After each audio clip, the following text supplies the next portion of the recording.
रवि को अपने दादा की पुरानी हवेली में एक रहस्यमयी कुंजी मिली थी।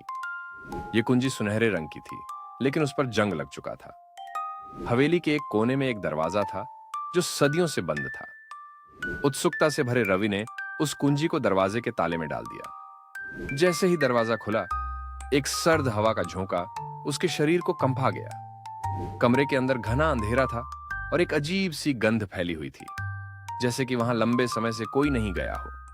दीवारों पर पुराने चित्र लटके हुए थे जिनमें अजीब आकृतियां बनी हुई थीं, जो उसे घूर रही थीं। अचानक एक चित्र में से एक आकृति बाहर निकल आई। रवि का दिल जोर से धड़कने लगा।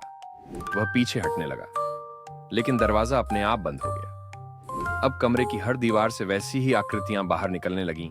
उनकी आंखों में एक खौफनाक चमक थी। रवि ने दरवाजा खोलने की कोशिश की, पर दरवाजा जैसे पूरी तरह से बंद हो चुका था। आकृतियां धीरे धीरे रवि की ओर बढ़ने लगीं। उसकी चीखें हवेली की दीवारों में गूंजने लगीं। अचानक वह कुंजी उसके हाथ से गिर गई और जमीन पर लुढ़क गई। जैसे ही कुंजी ने फर्श को छुआ, सभी आकृतियां गायब हो गईं और दरवाजा फिर से खुल गया। रवि ने अपनी जान बचाते हुए वहां से भाग लिया।